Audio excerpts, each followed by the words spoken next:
Welcome to round 5 of the Parenting Roundabout podcast for the week of July 22nd. I'm Nicole and I'm here with Terri Morrow. Hello. And Catherine Haleko. Hello. Today we're taking a break from talking and complaining and obsessing it and instead shouting out things other people are doing that we think you'll find as useful or enjoyable as we do. We call this our Roundabout Roundup. I have something to share that I think Catherine's son will enjoy. Oh, okay. I came across recently, and I kind of have like this, I don't know, unhealthy obsession, not obsession, but interest in planes because number one, I fear them and I fear flying, but I always seem to be on one. And don't you have a good friend who's a pilot? I also have one of my closest friends is a pilot. And so I'm just constantly I'm interested in how these things fly, like how they just get up in the air and stay there.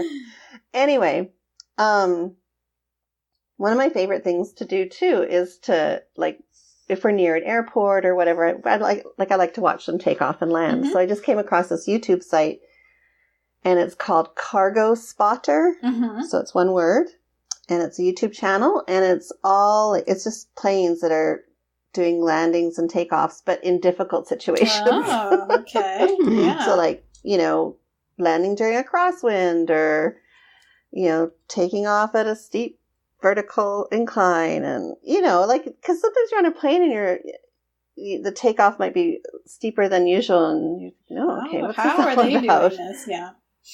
Yeah. Yeah. So it's just kind of interesting to see. I don't know. It's fascinating, I guess, if you're into planes a bit. Yeah, cool. I quite enjoy it. The one that I did actually watch several times was this one. It was the lowest plane landing ever, and I guess it actually happens routinely on a Greek island.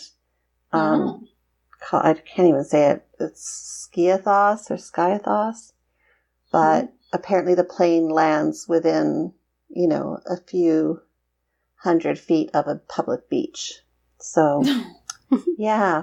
I think there's one in the Caribbean like that, too. Yes, yeah. St. Marcos, I think it is, or something like that. St. Martin, maybe. Martin's, yeah. So, anyway, right. I mean, it's just one of those, random YouTube channels that kind of got my attention and was like, oh, this is interesting. All right. I will share that with him. Thank you. Yeah. Cool. Terri? A couple of roundups ago, I shared a whole bunch of theater-related podcasts that I have been enjoying, and I left one out. I meant to mention it, and I forgot, so I'm going to shout it out here. It's called the Ensemblist, and it basically, as one might guess from the name, talks to people who are in the ensembles of Broadway shows instead of the stars, and they kind of give that sort of behind-the-scenes view of things. They also do episodes specifically about auditions and what's involved in that.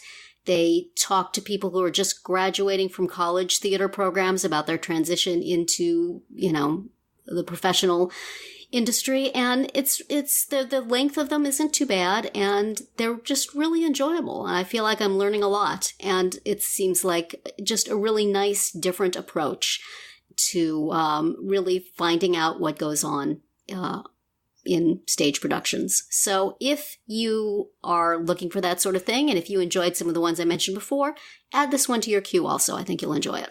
Sounds good. Catherine, what have you got? I have something you can watch. This is a reality competition show on Netflix about blowing glass. Ooh. About glass art. Oh, It is called Blown Away, and it is exactly like every other competition show. Mm-hmm. Like, they have a challenge, and they have a host, and they have a judge, and then they have a guest judge, and they have all the different competitors that are like, here's the young one, here's the old one, here's the established artist, here's the upstart, whatever. It's extremely traditional in that way. Yeah. So if you hate that kind of show, then you probably won't like this, but It's, as you might remember, for a long time I volunteered with a glass museum that's in my town, and I have had the opportunity to watch glass blowing in person before through that, and it's very cool to watch. And so this way you can watch it on these Netflix shows, and just 30-minute episodes. And, I would like to see a little more of the process. You get a lot of it, but there could be more. There could be more, process and less talking to people who are not always interesting. But anyway, it was fun. It is fun. I haven't finished the whole series yet. But it's on Netflix. And if you've ever been curious about how glass gets made, check that out, because you will get to see the process. Awesome. Cool.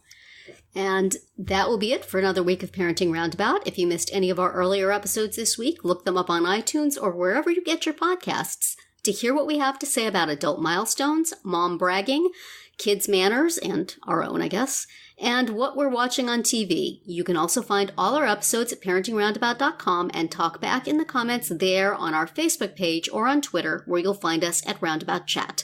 And please visit our Amazon shop at amazon.com/shop/mamatude, MAMATUDE, where you can find links to a lot of the things we talk about here. Have a great weekend and see you back here on Monday.